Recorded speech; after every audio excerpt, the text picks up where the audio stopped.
बात हुई थी सुबह सुबह 19 के बारे में और इनिशियली यही वाला क्वेश्चन था कि क्या होगा, सब लोग देंगे या सिर्फ जो लोग नए सिलेक्ट हुए हैं वो लोग देंगे। सो कल जो हाई कोर्ट ने कहा है कि पूरी की पूरी मत करवाइए, सिर्फ नए लोगों के लिए 19 का एग्ज़ाम करवाइए। तो इससे उन लोगों का जिन लोगों के ऊपर बहुत बड़ा प्रेशर बना हुआ था वो प्रेशर दूर हो गया होगा कि हम 19 करें 21 करें। अगर आपकी निकली हुई है तो कोई प्रॉब्लम नहीं है, अगर आप पहली बार सिलेक्ट हुए हैं 19 के लिए तो प्रिपेयर करिए, बेहतरीन प्रिपेयर करिए। रही बात 21 की, 21 के अंदर तो आप मेंस की प्रैक्टिस कर ही रहे होंगे, it's normal, I hope so. और रही बात 22 की प्री की, सो प्री पढ़ते चलिए, करते चलिए। Pre is like that thing कि अगर आपने ढंग से कर ली तो उधर आपकी मेंस भी आसान है, अदरवाइज मेंस टफ है। मेंस को ध्यान में रखते हुए प्री करें, अभी समय बहुत सारा है। अगर आप पहली बार प्री कर रहे हैं तो थोड़ा सा सिस्टमैटिक करने की कोशिश करें। सिस्टमैटिक इन द सेंस कि ऑर्डर्स के ऊपर काम करिए कि किसी भी टॉपिक के अंदर कितने क्वेश्चंस हो सकते हैं, कितने क्वेश्चंस आते हैं और उन क्वेश्चंस को किस तरह से हैंडल किया जाएगा। अपना टाइम टेबल बनाइए, स्मार्ट प्रिपरेशन कीजिए। Smart preparation is the most required thing. अगर आप स्मार्टली प्रिपेयर नहीं करेंगे तो at the end of the time आपका रिवीजन प्रॉपर नहीं होगा, और अगर रिवीजन प्रॉपर नहीं हुआ तो कुछ भी कर लो, क्वेश्चंस फंसेंगे, प्रॉब्लम्स आएंगी। Revision is the key. वहाँ पर ये नहीं होना चाहिए यार ये तो पढ़ा हुआ था लेकिन इसमें से क्वेश्चन नहीं बना। सो कीप रिवाइजिंग अपना रिवीजन का टाइम टेबल। अगर आप आज भी शुरू कर रहे हैं, आप जनवरी में शुरू कर रहे हैं, जनवरी में हम लोगों का नया बैच शुरू होगा प्री वाला। सो अगर आप इंटरेस्टेड हैं ऑनलाइन कर दें, एक हाईलाइट बना दें। So you are most welcome to join us. आप अभी भी ज्वाइन कर सकते हैं, नो प्रॉब्लम विद दैट। हमारा प्री अभी भी चल रहा है, थोड़ा सा प्री डिटेल्ड में चलता है। Anyhow, so call me as usual. मतलब चैनल के ऊपर कहीं ना कहीं नंबर मिल जाएगा, नहीं तो मैं डाल दूंगा, डालना भूल जाता हूँ। So take care, stay safe. एक हाईलाइट सबके लिए। चलिए, क्या देखा था कल आपने? सबसे पहली चीज पकड़ लिया, बहुत छोड़ना मत, मार डाला। देखो सुबह सुबह हत्या कर दी। जीव हत्या पाप है, हत्या हत्या हत्या। ओके, कल आपने क्या देखा? There are two kinds of forces. Vitamin C क्यों खा रहे हैं? विटामिन सी क्यों खा रहे हैं? मन हो रहा है, शाबाश। सो हमारे पास दो तरह के फोर्सेस हैं, बल जिनके ऊपर हमने बात की थी, एंडोजेनिक फोर्सेस और एक्सोजेनिक फोर्सेस। नाउ एंडोजेनिक के अंदर हमने दो तरह के फोर्सेस देखे थे। पहला वाला था डायस्ट्रोफिक और दूसरा है सडन। अब जो सडन वाला काम है इसके अंदर आपने अर्थक्वेक्स और वोल्केनोस की बात करनी थी। डायस्ट्रोफिक के अंदर दो फोर्सेस होते हैं, एपिरो और ओरो। एक्सो के अंदर भी हमारे पास फोर्सेस होते हैं। जनरली कौन से फोर्सेस काम करते हैं उनका ध्यान रखना जरूरी होता है कि एक्सोजेनिक फोर्सेस क्या हैं। So anything that is not here comes here. So wind, water, ice, heat, that is sun, solar radiation, etc. ये तो वो हो गया जो फिजिकल एलिमेंट है। इसके साथ साथ में बायोलॉजिकल एलिमेंट, बायोलॉजिकल पार्टीज, आदमी हो गया। Sorry sir, today I am not able to come. Okay, no problem, online ले लो। अब यहां खेल क्या है ये समझिए। तो खेल ये है बड़ा छोटा सा कि देयर आर सर्टन ऑर्डर्स। अब ये फोर्सेस के ऊपर मैंने फोकस क्यों किया है? क्योंकि आपको टॉपिक दिया है फिजिकल फीचर्स, यही नाम दिया है पहला। साथ ही साथ में आपको एक टॉपिक दिया हुआ है नेचुरल रीजन्स। और एमपी के अंदर अगर आप मेंस वाला देखेंगे तो आपको एक टर्म मिलती है geomorphological.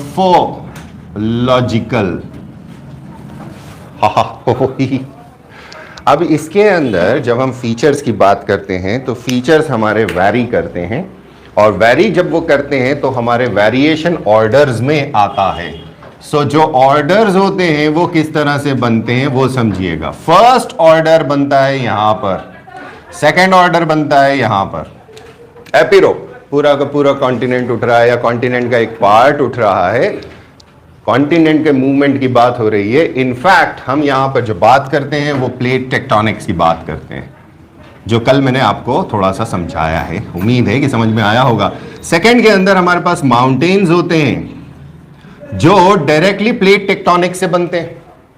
First order of relief and second order of relief, या first order of physical feature, second order of physical feature. अब इसके बाद में इनके अंदर जो चीजें होती हैं वो या तो अर्थक्वेक और वोल्केनो से हो सकती हैं, ठीक है। इसके अंदर एक और चीज याद रखना, फर्स्ट के अंदर सिर्फ कॉन्टिनेंट ओशन नहीं आते, इसमें ओशियानिक रिजेस भी शामिल हैं। Oceanic ridges all over world हैं, जो कन्वेक्शनल करंट की थ्योरी आपने कल देखी थी उसके हिसाब से चलती है। तो plates are involve there.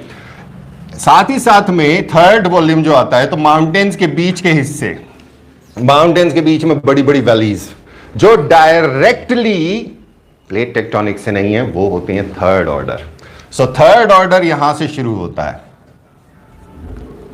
Which are not directly result of plate tectonics, but उसका पार्ट है। फोर्थ ऑर्डर 100% इधर आ जाएगा, और फिफ्थ ऑर्डर इनके बीच वाले चीजें होंगी, छोटी छोटी चीजें।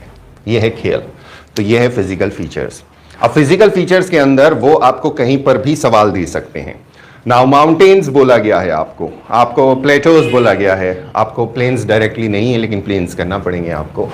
प्लेन्स 100% इधर आते हैं एक्सोजेनिक से, प्लेटोज दोनों में हो सकते हैं, माउंटेन सिंगल दोनों में हो सकते हैं, लेकिन बड़ी माउंटेन रेंजेस जिन्हें माउंटेन आर्च बोलते हैं, जैसे फॉर एग्जांपल एंडीज हो गई, एल्प्स हो गया, हिमालयाज हो गया, ये हमारे सेकंड ऑर्डर रिलीफ फीचर में आते हैं। These are form due to tectonic plate activities.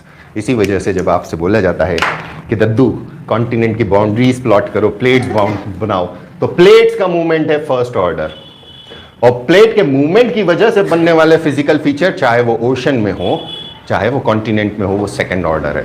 तो ये वाला एलिमेंट है जो फोर्सेस से चलता है। फिर हमारे पास दो तरह की एक्टिविटीज आती हैं जिन्हें हम कहते हैं डिपोजिशनल, इरोजनल, वेदरिंग। तो सबसे पहले आपके पास एक टर्म मिलती है वेदरिंग। वेदरिंग के साथ में आपको एक और टर्म मिलती है मास मूवमेंट या मास वेस्टिंग, और अगला मिलता है आपको इरोजन। ये सब अलग टर्म्स हैं कृपया करके, एंड डिपोजिशन। ये सारा काम फोर्सेस से रिलेटेड जरूर है, लेकिन मैक्सिमम अलग अलग चीजें। इरोजन एंड डिपोजिशन के अंदर आपके दूसरे फैक्टर्स हैं। यहां पर सबसे इंपॉर्टेंट फैक्टर जो काम करता है दैट इज ग्रेविटी। तो वेदरिंग क्या होगी, ये वाला काम आज के। सो फोर्सेस और प्रोसेसेस, इनके ऊपर आज हम बात करते हैं कि फोर्सेस क्या है और रिलेटेड प्रोसेसेस क्या होते हैं। यह छोटा सा कंटिन्यूअम है, इसको अगर आप ढंग से समझेंगे आपके लिए हलवा हो जाएगी मेंस ज्योग्राफी। और नंबर, जैसे कल मैंने आप लोगों को एक एग्जांपल दिया था इंडिया का, कि इंडिया का जो फॉर्मेशन है वो किस तरह से हुआ है, उसके ऊपर हम बात करते हैं। तो प्लेट टेक्टोनिक किस तरह से मूवमेंट हुआ इंडिया का, let us start with that part. You know कि हमारे पास अलग अलग थ्योरीज थी। पहली थ्योरी थी दाना की। कौन सी थ्योरी थी? फर्स्ट थ्योरी जेम्स ड्वाइट दाना, कॉन्ट्रैक्शन थ्योरी। हाँ, किशमिश जैसी कॉन्ट्रैक्शन थ्योरी। सेकेंड थ्योरी किसने दी थी? स्नाइडर ने। क्या थी? उसके बाद में फिर टेलर की थ्योरी आती है। टेलर बोलता है कि नॉर्थ में लॉरेंशिया था और साउथ पोल पर, ठीक है। इसके बाद आती है वैगनर की। वैगनर बोलता है कि पूरा का पूरा मास पैंजिया साउथ पोल पे था पूरा, और उसके साथ छोटे छोटे आइलैंड्स थे। ये टूटना चालू होते हैं तो कार्बोनिफेरस से ये शुरू होता है। इंडिया एक आइलैंड के तौर पे मेडागास्कर के साथ जुड़ा हुआ था और ये मूव करता है। तो दो तरह का मूवमेंट था। पहला मूवमेंट कौन सा था? टुवर्ड्स इक्वेटर, ये। और एक और मूवमेंट कौन सा था? Towards waste. अब इसका प्रूफ कैसे मिलेगा? तो मैंने आप लोगों को जब स्टार्टिंग में कॉन्टिनेंट्स पढ़ाने चालू किए थे, स्टार्टिंग में एक होमवर्क दिया था कि please plot 90 degree east ridge. ये वो है जिसकी वजह से ये पता चलता है कि इंडिया किस तरह से मूव हुई। इंडिया की कॉन्टिनेंटल प्लेट मूव हो रही है, और जब वो मूव हो रही है तो पीछे उसके रेमनेंट्स छूटते जा रहे हैं। मेडागास्कर और इंडिया के बीच में स्ट्रेचिंग हुई। एक टर्म है स्ट्रेचिंग, खिंचना। अब जब ये खिंचेगा तो पतला हो जाएगा, थिनिंग होगी। स्ट्रेचिंग के साथ में थिनिंग होना चालू हुई, थिनिंग। अब इस थिनिंग की वजह से ये गुजरा कुछ हॉट स्पॉट्स के ऊपर से, और हॉट स्पॉट आपको बहुत अच्छे से मालूम है कन्वेक्शनल थ्योरी किसने दी है? कल पढ़ा था ना, घर जाके एक बार रिवाइज ही कर लेते, कम से कम इनको लिख लेते कि ऑर्डर क्या है, कन्वेक्शनल थ्योरी किसकी है? आर्थर होम्स की। कौन से ईयर में है? 19। अब आर्थर होम्स कहते हैं कि एक कन्वेक्शनल करंट होता है। कल हमने बात करी थी कि आपका कोर है, आपका मेंटल है, और मेंटल के ऊपर क्रस्ट है। क्रस्ट तैरता है एस्टेनोस्फीयर के ऊपर। अब ये जो क्रस्ट मूव करता है, अगर वहां कहीं कन्वेक्शनल करंट का हॉट स्पॉट है, दैट इज दैट पार्ट जहां पर गर्म मैग्मा ऊपर उठकर आता है, ये वाली थ्योरी दी उन्होंने, और उससे बोला कि इसके सेल्स चलते हैं। सो कन्वेक्शनल करंट सेल का एक सिस्टम मौजूद है। अगर इंडिया यहां कहीं मौजूद है, इंडियन कॉन्टिनेंटल प्लेट, तो इस कन्वेक्शनल करंट की तरफ से ये मूव करेगी। तो दो तरह के फोर्सेस ऑलरेडी एक्ट कर रहे थे, इक्वेटोरियल, दूसरा वेस्टवर्ड, और तीसरा यहां पर और जुड़ जाता है हॉट स्पॉट्स। इंडिया के कॉन्टिनेंटल प्लेट के बारे में एक बहुत बड़ा क्वेश्चन उठा हुआ है कि इतना फास्ट मूवमेंट किस तरह से हुआ। बाकी सबका मूवमेंट स्लो रहा। सो रेट ऑफ प्लेट्स अलग अलग है, रेट ऑफ प्लेट मूवमेंट सबका अलग होता है। इंडिया का फास्टेस्ट कहलाता है, बहुत बहुत बहुत ज्यादा फास्ट है। सो रेट जो हमारा आता है, उस रेट के अंदर I have written somewhere, where is it, sea floor spreading, rate of plate movements. ये कहा जाता है कि आर्कटिक रिज सबसे स्लोएस्ट है। आर्कटिक ओशन के अंदर जो रिज मौजूद है वो सबसे स्लो स्प्रेड कर रही है, that is 2.5 centimetres per year. Reason बड़ा सिंपल है, आर्कटिक ओशन नॉर्थ में है मौजूद, ये आप देख सकते हैं। अब ये वाला जो पोर्शन है, इतना सा पोर्शन है, चारों तरफ से लैंड मास लगा हुआ है। अब ये चारों तरफ से जब लैंड मास से घिरा हुआ है तो वो उसको स्प्रेड करने लायक शक्ति नहीं रखता। प्लस दूसरी चीज, ये पोल के पास में है। पोल के ऊपर कल हमने बात करी थी कि वहां स्प्रेडिंग मूवमेंट होगा, इक्वेटोरियल मूवमेंट होगा। सो नॉर्थवर्ड मूवमेंट मुश्किल है। तो आर्कटिक ओशन वहां बना हुआ है। ये जस्टिफिकेशन है कि पैंजिया साउथ में था। उसके बाद में ईस्ट पैसिफिक राइज, ये ईस्टर आइलैंड के पास में है, पैसिफिक ओशन के ईस्टर्न हिस्से के अंदर। यहां पर ये सबसे फास्ट मूव करता है, 15 सेंटीमीटर्स पर ईयर, ये रफ्तार है। अब इंडियन कॉन्टिनेंटल प्लेट के बारे में कहा जाता है कि 1 सेंटीमीटर की दर से ये नॉर्थवर्ड मूव कर रही है। 1 सेंटीमीटर पर ईयर की दर से ये नीचे घुस रही है, सबडक्ट हो रही है, और 1 सेंटीमीटर के ही हिसाब से ये ऊपर भी उठ रही है। रफली ये पुराना कथन है, but we are not sure for that.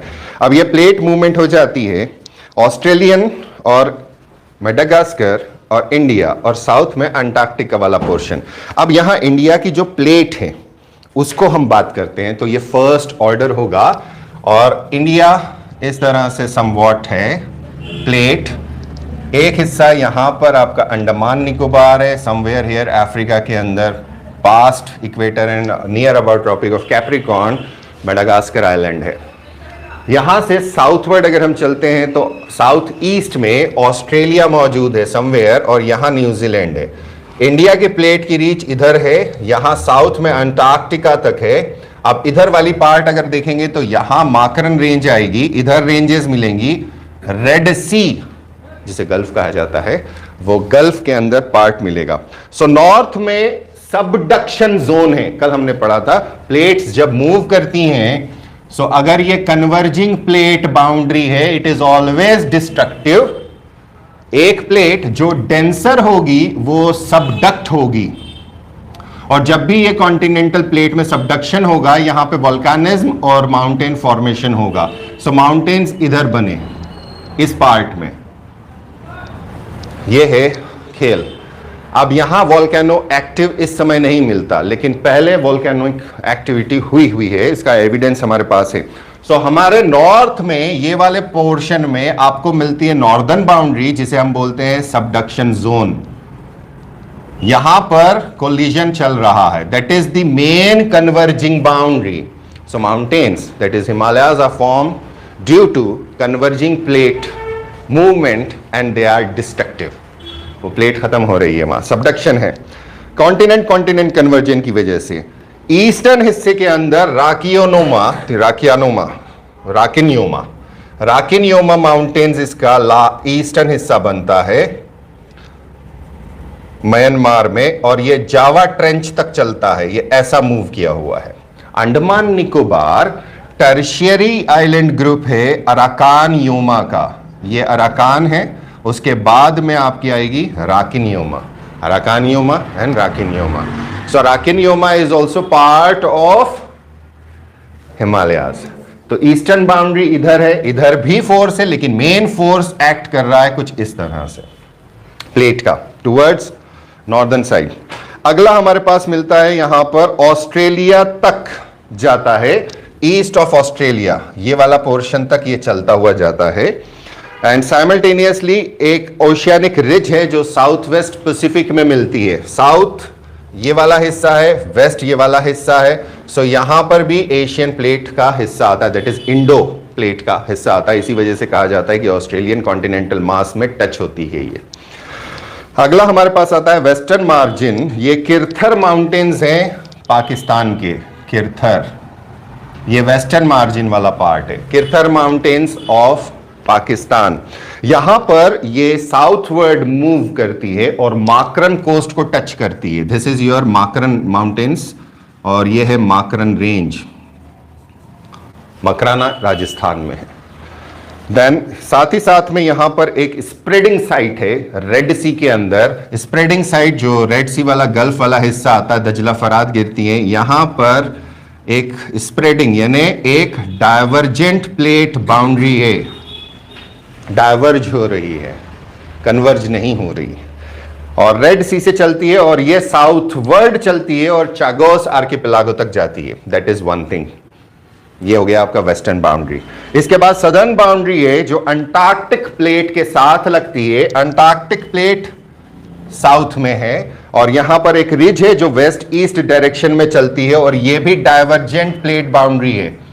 यहां से सी फ्लोर स्प्रेडिंग हो रहा है इस तरफ, यहां से सी फ्लोर स्प्रेडिंग हो रहा है इस तरफ। ये दो मेजर फोर्सेस हैं जो इसको पुश करते हैं। सो ये दो चीजें हो गई, साउथ ऑफ न्यूजीलैंड से ये चलती है, इस तरफ से ये पूरी चल रही है। सो इतनी बड़ी प्लेट है ये। तो इस प्लेट का मूवमेंट जो अभी हमने फोर्सेस के अंदर देखा, it is pushing India into the Eurasian plate, और इसकी वजह से इस हिस्से में जहां सबडक्शन हुआ है वहां पर हिमालयाज फॉर्म हुए, दे आर सेकेंड डिग्री या second order of. First order क्या है इसका movement. So Indian continental plate जब मूव करती है तो मूवमेंट के साथ साथ में इसके अंदर सबमर्जेंस हुआ है और इमर्जेंस हुआ है। नाउ सबमर्जेंस आपने दो चीजें देखी थी एपिरो के अंदर, दो हिस्से, एक अपवर्ड है और एक डाउनवर्ड है। डाउनवर्ड में सबमर्जेंस है और अपवर्ड में इमर्जेंस है। तो इंडिया के अंदर ईस्ट कोस्ट इमर्जिंग है, वेस्ट कोस्ट सबमर्जेंस है, दैट इज पेनिनसुला का पार्ट। वहीं पर गुजरात वाला पार्ट इमर्जेंस में है। सो गुजरात वाला पार्ट राजस्थान का वेस्टर्न हिस्सा, दैट इज अरावलीज के वेस्ट वाला हिस्सा इमर्जेंस वाला पार्ट है, ये छोटा सा पार्ट है। इसी तरह से मेघालय इमर्जेंस में है, मेघालय सबमर्ज हुए और इमर्ज हुए। सो मेघालय, अब जो सबमर्जेंस वाला पार्ट है और वापस इमर्जेंस और सबमर्जेंस, मैंने उल्टा लिख दिया ना, ये इधर आएगा, ये इधर आएगा, ये इधर आएगा, सॉरी।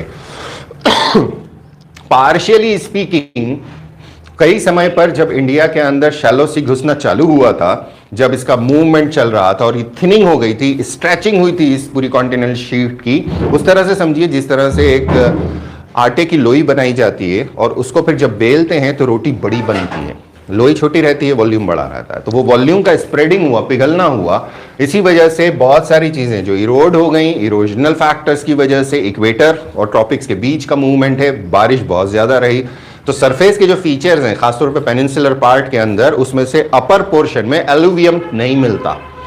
जो मेजर पोर्शन है वो हमारा इग्नियस रॉक ग्रुप है। इग्नियस रॉक ग्रुप मतलब सॉलिड होना, उसका डेंसिटी अच्छा होना, and that is the reason कि Indian plate is far more denser than Eurasian plate, इस वजह से वो सबडक्ट हो रही है। अगला कंसेप्ट यहां पर एक और उठकर आता है कि जब हम लोग मूव कर रहे थे तो अलग अलग टाइम पीरियड पे अलग अलग जगहों का सबमर्जेंस और इमर्जेंस हुआ। स्ट्रेचिंग हुई, क्रैकिंग हुई, लोकल फॉल्टिंग हुई, ये सारे प्रोसेसेस इसमें शामिल हैं। तो फर्स्ट ऑर्डर प्लेट मूवमेंट दूसरे ऑर्डर्स को जन्म देता है। अब किस तरह से एग्जांपल दे रहा हूं मैं आपको। इंडिया को अगर आप फिजिकली देखना चाहें तो उसको बहुत प्यार से समझिए, ध्यान से समझिए, मोहब्बत लगा के समझिए, करके समझिए, सिर्फ पढ़िए मत, इमेजिन करके समझेंगे आप फौरन समझेंगे। इंडिया के जो फिजिकल फीचर्स हमें आगे लेना है उससे कंटिन्यूम लेते हैं। उस कंटिन्यूम के अंदर सबसे पहली चीज जो जनरली हम पढ़ते हैं, the great mountains of north. उसके बाद में जो अगला पार्ट हम लोग लेते हैं, the great plains of north India. ये दोनों मौजूद नहीं है जब इंडिया टूट के मूव करा था। सो जब इनिशियल फैक्टर के अंदर इंडिया चल रहा था तो इट वाज काइंड ऑफ, हमने एक और चीज पढ़ी थी कि continents move in a lobe form. So ये लोब फॉर्म है। अब लोब फॉर्म है तो इसका हेड होगा। हेड इस हिस्से को कहेंगे जो आके टकराएगा। अब इस हेड के अंदर सबसे फ्रंट पे एक बड़ी पावरफुल माउंटेन रेंज मौजूद थी, अरावलीज ऑलरेडी मौजूद थी। इसके बाद में एक और माउंटेन रेंज का फॉर्मेशन होता है by the name of Vindhyas. Vindhyas का जो फॉर्मेशन है वो इस तरह से चलता है। अब जब भी फोल्ड माउंटेन सेकेंड ऑर्डर में बनते हैं सो दे आर लाइक दिस, और वहीं पर उनके साथ में एक सबडक्शन जोन होती है जिसके अंदर कोई दूसरी चीज, दूसरी प्लेट अंदर घुसी हुई होगी। अर्थ यह हो गया कि ये माउंटेन्स के अंदर जो सबडक्शन जोन है that is also a kind of fault, tectonic fault है। और जब ये फॉल्ट तगड़ा होता है तो ये कहलाता है रिफ्ट। अब यहां पर एक रिफ्ट चालू हो गई जो ईस्ट, मतलब ईस्ट से वेस्ट तक चलती है, जिसको हम एनएस वैली कहते हैं। कायदे से जो टेक्निकल इसका नाम आता है that is inter continental tectonic zone. Inter continental tectonic zone. अब जब इंडिया टूट रहा था तो जो फोर्सेस यहां लगे उसमें अलग अलग जगहों के ऊपर रिफ्ट्स पैदा हुई, उन्हें हम कहते हैं फॉल्ट्स। याद कीजिएगा, सबसे पहले मैंने आपसे बोला था माजिद हुसैन लीजिए, माजिद हुसैन की किताब के अंदर फॉल्ट का फोटो है, फोटो बनाइए तो आपको पता चलेगा कि जो वेस्टर्न घाट्स हैं, ये वाला हिस्सा, इससे निकलने वाली कितनी सारी फॉल्ट्स यहां मौजूद हैं। इसी तरह के कई फॉल्ट्स हैं जो यहां मौजूद हैं, यहां मौजूद हैं। फॉल्ट्स हैं लेकिन मेजर फॉल्ट्स नहीं है, ये रप्चर वाले फॉल्ट्स हैं। लेकिन ये वाला जो फॉल्ट है ये बहुत पुराना फॉल्ट है। अब ये फॉल्ट को देखना जरूरी है क्योंकि इसके साउथवर्ड पूरा जो ब्लॉक है ये पूरा पुराना ब्लॉक है, बहुत पुराना ब्लॉक है। इसके अंदर हमें अलग अलग क्रेटॉन्स मिलते हैं। सबसे पहली ओरिजिन, सबसे पहला क्रेटॉन अरावली क्रेटॉन, अगला क्रेटॉन द बुंदेलखंड क्रेटॉन, अगला क्रेटॉन द सिंहभूम क्रेटॉन, अगला क्रेटॉन द डेक्कन। इसके दो हिस्से, नॉर्थ एंड साउथ। ये क्रेटॉन सबसे पहले मिले थे। तो जहां जहां ये क्रेटॉन टच हुए, ये मोनोलिथ नहीं है, ये सिंगल फॉर्मेशन में नहीं बने हैं, इसलिए इनकी वैलीज के बीच में आपको अक्सर फॉल्ट्स मिलेंगे और इन्हीं फॉल्ट्स के अंदर रिवर्स बहेंगी। तो कैसे बहती हैं? अगर आप बुंदेलखंड के साउथ में जाते हैं तो आपको महानदी, महानदी इधर है, गोदावरी बेसिन मिलता है, इधर कृष्णा का बेसिन मिलता है, और अगर हम नॉर्थ में बात करें तो नर्मदा, ये वाला नर्मदा सोन मिलता है। तो मेजर रिवर्स का बेसिन यहां पर आ जाता है और मेजर फॉल्ट लाइंस यहां मौजूद हो जाती हैं। अब ये चल रहा है तो पहले क्या हुआ, आपने बेलना चालू करा तो आपने उसको स्प्रेड करना चालू करा, नीचे की क्रस्ट पतली करके फैलाना चालू कर दिया। तो बहुत बड़े वॉल्यूम को, छोटे वॉल्यूम, छोटे एरिया के वॉल्यूम को आपने बहुत बड़े वॉल्यूम में फैला दिया, पतला कर दिया। इसी के साथ में जो मेडागास्कर पहले जुड़ा हुआ था वो मेडागास्कर धीरे धीरे अफ्रीका के साथ ही टच में रहा और इस हिस्से के अंदर आज भी मौजूद है, सदर्न अफ्रीका के ईस्टर्न कोस्ट के ऊपर। वो आज भी वहीं पर है, वो शिफ्ट नहीं हो पाया। इसी तरह से जब ये मूव कर रहा था तो अपने पीछे छोटे छोटे समंदर के अंदर एक लाइन छोड़ता चला गया जिसे कहा जाता है 90 डिग्रीज ईस्ट। इसके वेस्ट में इंडिया चालू होता है। अगर आप 90 डिग्रीज ईस्ट प्लॉट करेंगे तो इंडिया के कुछ इस तरह से आती है। दैट इज वन प्रूफ कि इसका मूवमेंट टुवर्ड्स वेस्ट था एंड टुवर्ड्स इक्वेटर था, और इक्वेटर के बाद में भी इसका मूवमेंट रहा because of the C floor spreading. तो सी फ्लोर स्प्रेडिंग के अंदर दो हिस्से आपने देख लिए, एक ये वाला हिस्सा है और एक ये वाला हिस्सा है जो इसको इस तरह से पुश कर रहा है। तो रिजल्टेंट फोर्स ऐसा लगता है। दैट इज वाई कि नेपाल वाला हिस्सा मेन कोर बनता है जहां सबसे तगड़ा थ्रस्ट लगा हुआ है। इसी वजह से जब हिमालयाज का फॉर्मेशन होता है तो पहली एक रिफ्ट आती है जिसे हम कहते हैं इंडस सचर। उसके बाद आपका एक माउंटेन रेंज चालू होता है, उसके बाद फिर आपको एक फॉल्ट मिलता है, that is MCT, main central thrust. उसके बाद में फॉल्ट्स आते हैं और फिर फाइनली शिवालिक्स आती हैं। शिवालिक्स के बाहर वाला कहलाता है हिमालयन फ्रंट फॉल्ट। ये फॉर्मेशन है, ये मूवमेंट है। तो दो तरीके का movement according to the theories what we have read. पहली थ्योरी कॉन्टिनेंट ड्रिफ्ट करते हैं, दूसरी theory there is internal movement on the basis of the convectional currents जो अंदर सेल चलते हैं। दूसरा दैट इज जब वो हॉट स्पॉट के ऊपर से गुजरा। तीसरी theory the sea floor spreading. इन तीनों की वजह से कलेक्टिव एफर्ट हुआ और इंडियन सबकॉन्टिनेंटल प्लेट बहुत तेजी से मूव करती है और टकरा जाती है। सो नोट्स के अंदर वो एनसीईआरटी वाला डायग्राम यहां पे चिपकाया है मैंने, किस समय कहां थे, कितने रेंजेस में थे। सो लगभग इंडिया का सदर्न पोर्शन इक्वेटर पे था, समवॉट 40 मिलियन ईयर्स के आसपास, पहले 4 करोड़ साल पहले। 38 मिलियन ईयर्स तक ये इक्वेटर को क्रॉस कर चुका, मतलब इक्वेटर के ऊपर आ गया। 10 मिलियन ईयर्स में ये इक्वेटर को छोड़ चुका था और प्रेजेंट सिचुएशन के अंदर हम लोग बन गए। सो 65 मिलियन ईयर्स अगो, यानी इंडिया तब इक्वेटर के पास था। उस टाइम पर हिमालयाज फॉर्मेशन चालू हुआ, फोल्ड चालू हुआ। अब हिमालयाज किस तरह से फॉर्म हुए इसको समझना। This is your Eurasian plate. यहां पे छोटे छोटे कुछ आइलैंड ग्रुप्स हुआ करते थे अलग अलग। Now Indian plate is coming this way. अब प्लेट के ऊपर कल मैंने आपसे बात करी थी कि प्लेट का मतलब सिर्फ कॉन्टिनेंट नहीं होता। वेगनर की थ्योरी कॉन्टिनेंट की, प्लेट थ्योरी कहती है कि उसकी बाउंड्रीज रिजेस से और ट्रेंचेस से बनती है। इन दोनों से जो बाउंड्री बनी वो बहुत बड़ी थी, मासिव। अब जो इंडियन कॉन्टिनेंटल प्लेट चल रही है, सो इंडिया यहां जरूर है कि इसके अंदर अरावलीज यहां है, मेघालयाज यहां था, यहां से नॉर्थवर्ड मूव करेगा। लेकिन ये वाला जो हिस्सा था ये भले ही पानी में था लेकिन उसकी प्लेट तो आगे थी। वो प्लेट पुश करना चालू करती है इन आइलैंड आर्चेस को।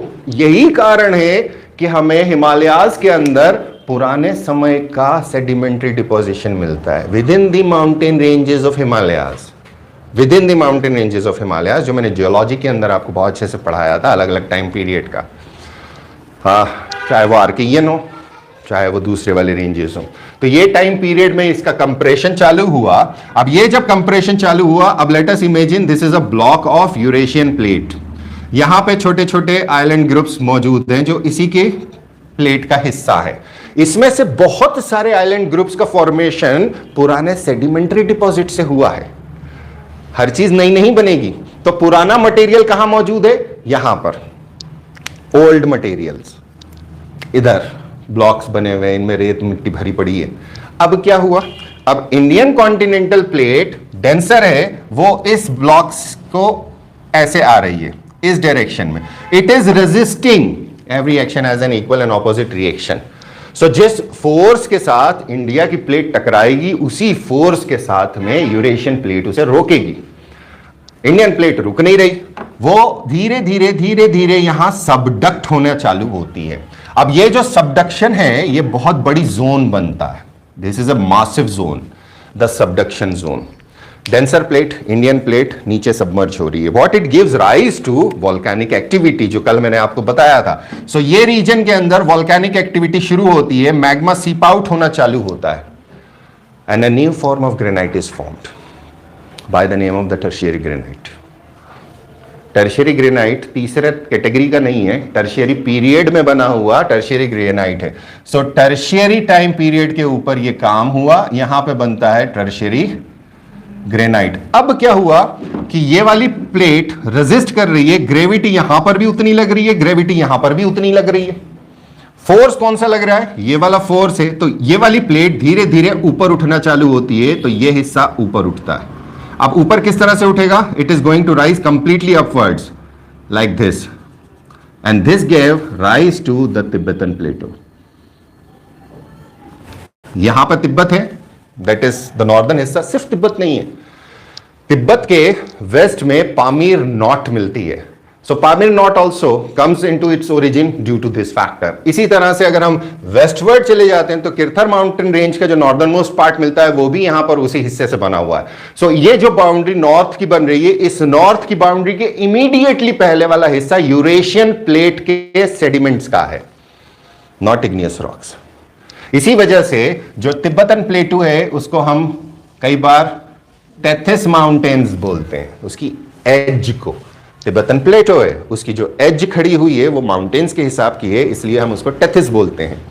टेथिस भी बोलते हैं क्योंकि टेथिस सी यहां पर मौजूद है। ये वाला हिस्सा कौन सा सी? अब टेथिस खत्म हो रहा है। टेथिस कब आया था? जब पैंजिया टूटा था, फॉर्मेशन ऑफ टेथिस। टेथिस आज भी मौजूद है। टेथिस, मॉडर्न टेथिस मेडिटेरेनियन सी को कहते हैं कि वो हिस्सा वह बचा हुआ है। अब क्या हुआ? ये राइज करना चालू हुआ, ये हिस्सा कंप्रेस हुआ और ये हिस्सा यहां पर इस तरह से खड़ा हो गया। तो ये वाले हिस्से के अंदर आपको कौन सा पानी मिला? टेथिस। टेथिस के अंदर जितना मलबा जमा था वो यहां पे आ गया। अब चूंकि माउंटेन रेंजेस ऑलरेडी एग्जिस्ट करती थी, उनके अंदर ओशन ट्रैप होता चला गया। करोड़ों साल तक ट्रैपिंग रही, करोड़ों साल तक वो इवोपोरेशन में रहा। इसके अंदर नमक का डिपोजिशन होना चालू हुआ। तो टेथिस का डिपोजिशन है जो इस फॉर्मेशन में है, और इसी से मिलती है साल्ट रेंजेस पाकिस्तान की, जो हिमालयाज की, जहां से सेंधा नमक आता है। That is the salt from the Pakistan mountains, लाल वाला, नॉट काला वाला। काला इज काला नमक। ओके, अब ये वाला पार्ट हुआ। अब सेकेंड स्टेज क्या हुई? अब सेकेंड स्टेज के अंदर हमारे पास फॉर्मेशन ऑफ हिमालयाज शुरू होता है। पहला फॉर्मेशन क्या है? अपराइजिंग ऑफ तिब्बतन प्लेटो। अब सेकेंड क्या होगा? मेन हिमालयाज राइज करेंगे, जिन्हें हम कहते हैं greater Himalayas. Now greater Himalayas किस तरह से बनेंगे? आपने ये देखा कि ये ऑलरेडी फॉर्म हो चुका है somewhat, that is your Tibet. अलग अलग रेंजेस हैं इसमें। अब यहां से ये प्लेट कुछ इस तरह की है। Indian plate is subducting like this. ये जो हिस्सा बचा हुआ है, यहां पर कौन सा सी अभी भी मौजूद है? पानी के अंदर। नॉर्थ से भी सेडिमेंट डिपॉजिट हो रहा है, साउथ से भी सेडिमेंट डिपॉजिट हो रहा है। नीचे वोल्केनिक एक्टिविटी चल रही है और नया ग्रेनाइट फॉर्म हो रहा है। ग्रेनाइट हमेशा सतह के भीतर होता है, पुराना याद करेंगे अगर तो पता चल जाएगा। सो इस हिस्से के अंदर कुछ ग्रेनाइट की शीट्स बनना चालू हुई। ठीक, दोनों बाउंड्रीज में, ये बाउंड्री एक, ये बाउंड्री दूसरी। अब यहां पर लेट अस इमेजिन कि this is the new sheet of granite. It is floating over the magma. हल्की है, सियाल की बनी होती है, इसलिए ऊपर तैरती है। ठंडी हो गई, धीरे धीरे ठंडी हुई। कंप्रेस कर रहे हैं इधर से, ये इसको रेजिस्ट कर रहा है। रुक जा, मत बढ़ आगे। अब इस प्लेट का होगा टूटना। अब ये प्लेट कई किलोमीटर की रेंजेस में टूट जाएगी। लेट अस इमेजिन कि पहला क्रैक यहां आया 10 किलोमीटर, स्लैब पूरा पत्थर का बहुत बड़ा स्लैब, उस पर इधर से फोर्स मारा आपने, इधर से फोर्स मारा, एक्चुअल फोर्स इस तरह से चल रहा है। इसी फोर्स के तहत ये वाली जो प्लेट है ये धीरे धीरे राइज करेगी। ये ऊपर उठी, ये अंदर घुसना चालू करी। ठीक है, नहीं आया समझ में? अरे यार, प्लेट को तोड़ोगे तुम तो क्या होगा? ये है प्लेट, अब मैं इसको फोर्स लगाऊंगा, क्या होगा? ये तो कागज है। अगर सीधी एक प्लेट है, उसको पुश करूंगा, दो हिस्सों में टूटेगी, वो प्लेट एक दूसरे के अंदर घुसना चालू हो जाएंगी। वो काम यहां होगा। सो एक प्लेट ये, यहां से जो दूसरी प्लेट टूटी वो ये, वो भी ऊपर उठेगी, वो इधर घुसना चालू होगी और ऐसे प्लेट उठेगी। फिर तीसरी प्लेट उठेगी। तो ये प्लेट्स ग्रेनाइट की थी जो टूट गई। अब खेल क्या हुआ? क्या सेडिमेंटेशन रुक गया? क्या नदियों ने बहना बंद कर दिया? ये 65 मिलियन ईयर्स की बात कर रहा हूं, जब इस पार्ट में इक्वेटर मौजूद है। अभी आपने देखा था कि सेंट्रल पार्ट के ऊपर 40 मिलियन ईयर्स के ऊपर था, सदर्न इंडिया के।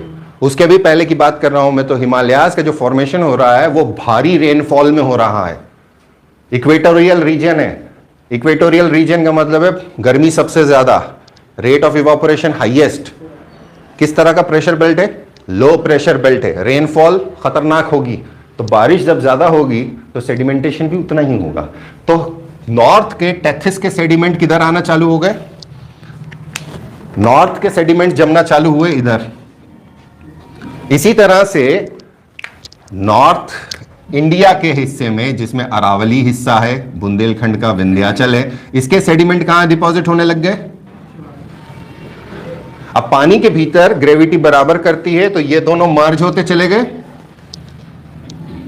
ये मर्ज हो गए, मर्ज हो रहे, रेत की तरह से पूरी तरह से एक बैलेंस आया। इन अदर सेंस ये इस तरह की एक वेव बनाया, नीचे से उठ रहा है, लेकिन ऊपर डिपॉजिट काय का है?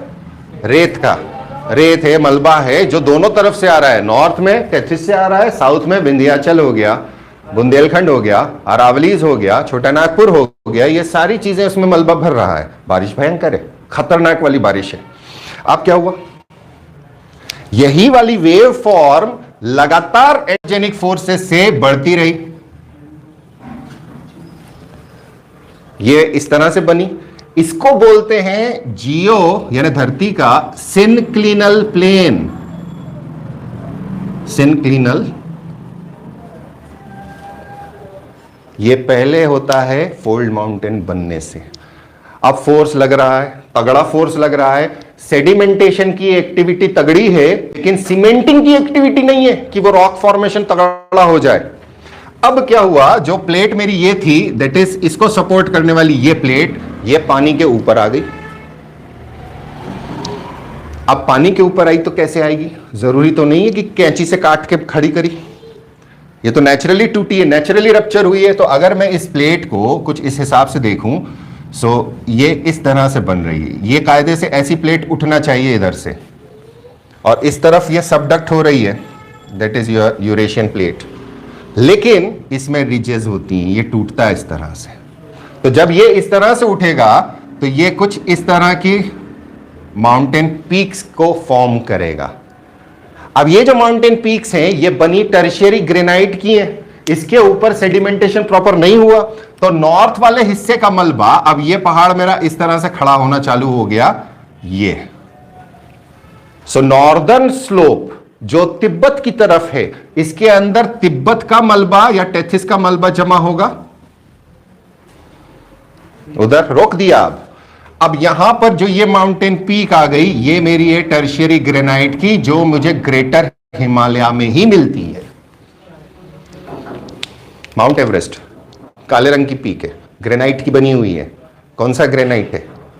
टर्शियरी है। मेटामॉर्फिक एक्टिविटी हुई नहीं तो ग्नीस में बदला नहीं। ये सिर्फ वहां नहीं है पीक, तो पूरे ग्रेटर माउंटेन्स में, ग्रेटर हिमालयाज के अंदर की जितनी पीक्स मेजर हैं, वो सारी की सारी टर्शियरी ग्रेनाइट की हैं। और वो ग्रेनाइट कहां से? वो स्लैब है जो खड़ा हो गया है। अब अगला पुश कौन सा लग रहा है? ये मलबा कहां गिरा? इधर का, इधर जमा होगा। यहां नीचे एक पुश कर रही है प्लेट, जो अभी तक ऊपर बाहर नहीं आई है। यहां 65 मिलियन है, यहां पे अराउंड 30-40 मिलियन ईयर्स के आसपास बनेगा। फिर शिवालिक से 20-25 मिलियन ईयर्स का फॉर्मेशन। तो 20-20 मिलियन, 2 करोड़ साल के बाद उठ रहे हैं ये। तो अगला 2 करोड़ साल का डिपोजिशन यहां मौजूद है। इसलिए ये वाली जो पीक है, ये इसके मलबे की और इसके मलबे की है, जिसको हम बोलते हैं लेसर हिमालयास। अब तीसरी कौन सी बच गई? शिवालिक्स। शिवालिक्स में 100% कौन सा मलबा है? इधर का मलबा है और इधर का मलबा है। अब यह है शिवालिक्स। फॉल्ट यहां भी मौजूद है, फॉल्ट यहां भी मौजूद है, फॉल्ट यहां भी मौजूद है, फॉल्ट यहां भी मौजूद है। इसको आपने सबसे पहले जो बोला, यह है इंडस सचर। यहां हिमालयाज का फ्रंट फॉल्ट शुरू होता है, यह HFF हो गया। देन अगला वाला MBT, मेन बाउंड्री थ्रस्ट, फिर MCT, main central thrust faults हैं। जितने फॉल्ट्स हैं ये टेक्टोनिक फॉल्ट्स हैं, टेक्टोनिक एक्टिविटी से हैं, प्लेट टेक्टोनिक एक्टिविटी से बने हुए हैं। ये मोबाइल हैं, इसी वजह से अर्थक्वेक प्रोन जोन नंबर 5 सबसे खतरनाक रेंज 5वीं है कि 1 है? ये वाला रीजन कौन सा है? सबसे खतरनाक वाला रीजन है ये, जहां अर्थक्वेक की प्रोबेबिलिटी सबसे हाई है because of plate tectonics. Active plate boundary है, इसकी वजह से हमारे पास माउंटेन जो खड़े हुए उन्हें हम कहते हैं। अब क्या हुआ, अब जब ये पहाड़ खड़े हो रहे हैं तो पहाड़ कैसे खड़े हो रहे हैं?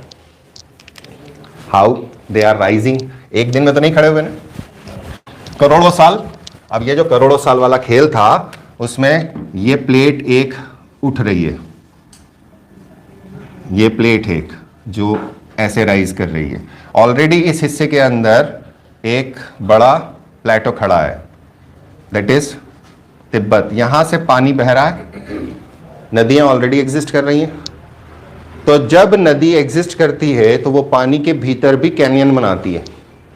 ओशन के अंदर भी नदी बहती है, उसके अंदर भी वैली होती है ओशन में। एग्जाम्पल्स आपने पहले पढ़े हैं मुझसे, पहले करा चुका हूं ये वाला पार्ट में। अब वो रिवर इस पहाड़ को काटना चालू करती है, ये पहाड़ है और यहां से एक नदी इस तरह से बह रही है, ये धीरे धीरे 1 सेंटीमीटर हर साल उठ रहा है। भयंकर बारिश, बड़ी बड़ी नदियां। तो क्या करेगी? सबसे पहले वो ग्रेटर हिमालयाज के बीच में से एक नदी निकल गई। एक फॉल्ट कौन सा है मेरा? ये वाला फॉल्ट है। एक फॉल्ट कौन सा है? ये वाला फॉल्ट है। वहीं पर एक वैली मेरी कौन सी बनी? जो नदी ने कार्व करके बनाई, ट्रांसवर्स वैली। ये मेरी टेक्टोनिक से नहीं बनी, ये वैली मेरी टेक्टोनिक की है। सो उसको लॉन्गिट्यूडनल वैली बोलते हैं। Himalayan longitudinal valleys are form due to the tectonic action. लेकिन ट्रांसवर्स वैली जो पहाड़ को नदी ने काटा है वो रिवर एक्शन से है। सो वो इरोजनल एक्टिविटी है, इरोजनल है, वेदरिंग वाली एक्टिविटी है। अब ये लगातार काटता रहा, अगला पहाड़ तुम्हारा इधर से खड़ा होना चालू हुआ, वो भी आधा सेंटीमीटर 1 सेंटीमीटर हर साल। नदी का फोर्स ज्यादा था, उसने उसे भी काट दिया। तो वो नदी जो सबसे पुरानी होगी वो तीनों माउंटेन सीरीज को काटी हुई होगी। एक ही नदी है, सतलज। सतलज निकलती है इंडस सचर से। इंडस सचर के पास, मानसरोवर लेक के पास से सतलज निकलना चालू होती है। इंडस सचर में इंडस भी बह रही है towards waste, north west. Brahmaputra बह रही है टुवर्ड्स साउथ ईस्ट। लेकिन सतलज बहती है साउथवर्ड, ग्रेट हिमालय को काटती है। इंडस चलती है नामचा बरुआ तक, और नामचा बरुआ तो इधर है, नंगा पर्वत तक जाती है। नंगा पर्वत से इंडस वेस्टवर्ड और साउथवर्ड मूव करती है, डाउन आती है।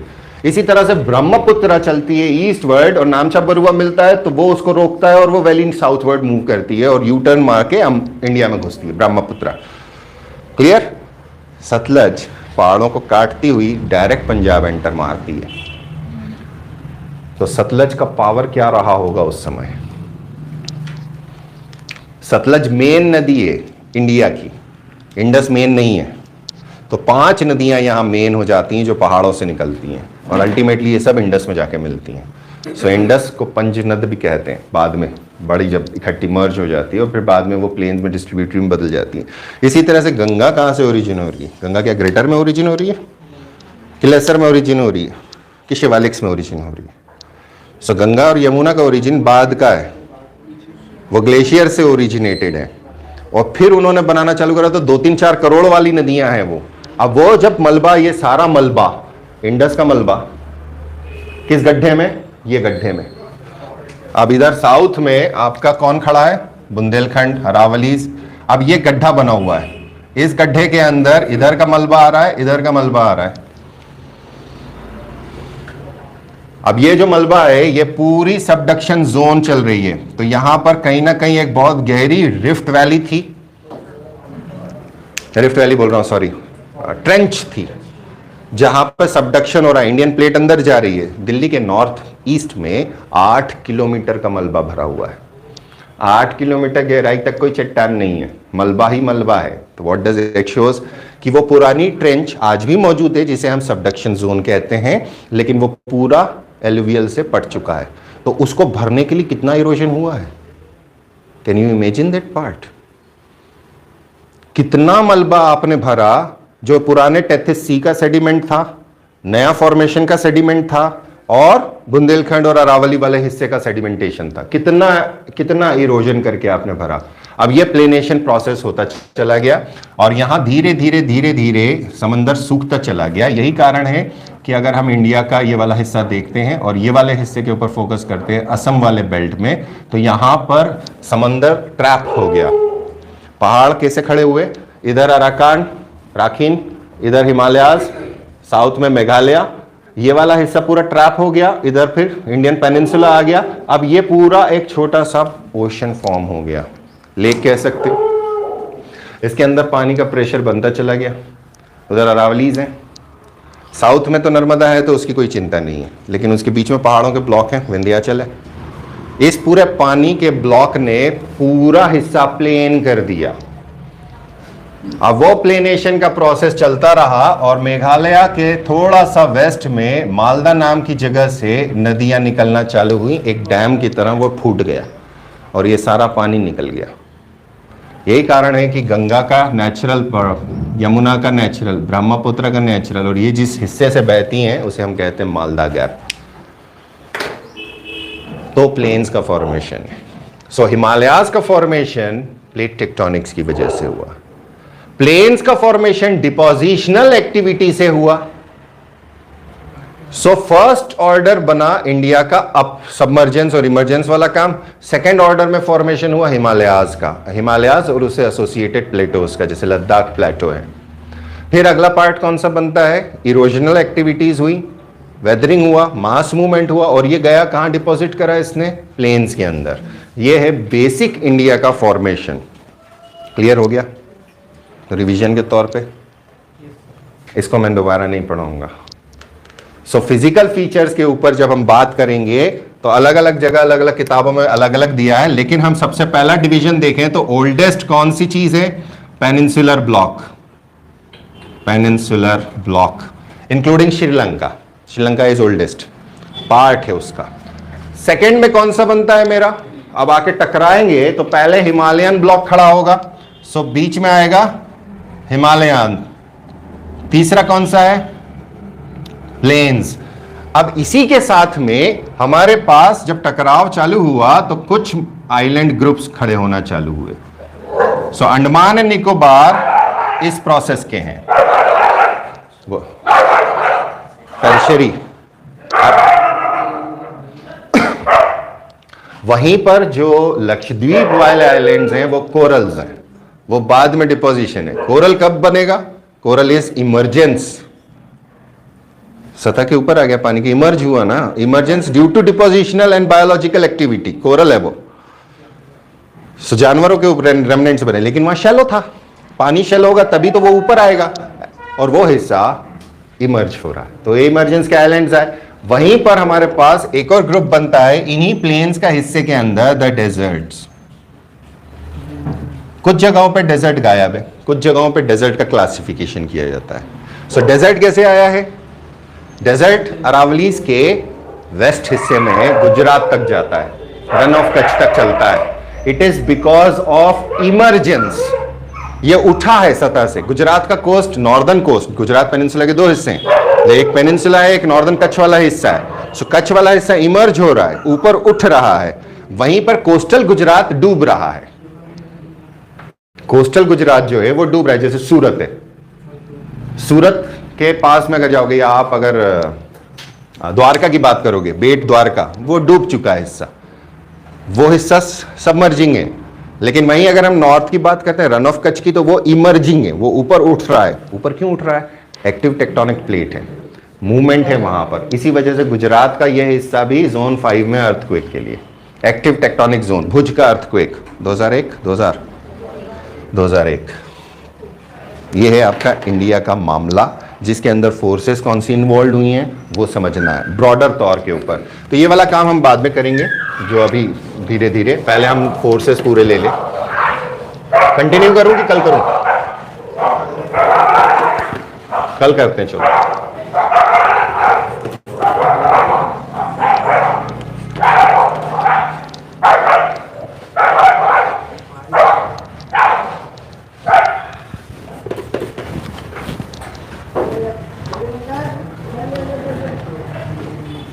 ओके, सो अगला जो हमारा पार्ट आएगा that is your exogenic forces. Exogenic forces काफ़ी लंबा है, इसको कर लेते हैं कि कौन कौन सी फोर्सेस होती हैं, किस तरह से काम करती हैं, फिजिकल वेदरिंग प्रोसेसेस क्या हैं, केमिकल वेदरिंग प्रोसेसेस क्या हैं, बायोकेमिकल वेदरिंग प्रोसेसेस या बायोलॉजिकल वेदरिंग प्रोसेसेस क्या है। उसके बाद फिर हम लोग बात करेंगे मास वेस्टिंग की, तो वो एक क्लास मेरी अलग से रहेगी क्योंकि मास मूवमेंट लोगों को समझ में नहीं आता। और यहाँ पर 3 मार्कर क्वेश्चन डीप में जाके पूछते हैं। एक टर्म दे देंगे, अगर आपने प्रॉपर क्लासिफिकेशन करना शुरू कर दिया, आप सिर्फ क्लासिफाई करते जाओ, टेक्निकल टर्म लिखते जाओ, बाद में डेफिनेशन खोलना, आपका काम आसान हो जाएगा। आप टू द पॉइंट आंसर लिख पाओगे 10 शब्दों में, अदरवाइज नहीं लिख पाओगे। समझाने के अंदर जान निकल जाएगी। सो मूवमेंट्स किस तरह से होंगे, स्लोप क्या होगा, ग्रेडियंट किसे कहेंगे हम, और उसके हिसाब से क्या क्या बनेगा। तो fall, slide, topple, flows, spreads, ये चीजें क्या हैं, ये हमारा सारा मास मूवमेंट में आएगा। ये यहाँ सिर्फ ग्रेविटी काम करती है। उसके बाद में फिर जब हम लास्ट में पहुंचेंगे तो हमारे पास आएगा इरोजन एंड डिपोजिशन। इरोजन क्या होता है और डिपोजिशन क्या होता है। इरोजन और डिपोजिशन के पहले हमें वेदरिंग करना है, वेदरिंग के बाद हम करेंगे मास वेस्टिंग, और मास वेस्टिंग के बाद हम पहुंचेंगे इरोजनल एक्टिविटी पे। इसको कल देखेंगे।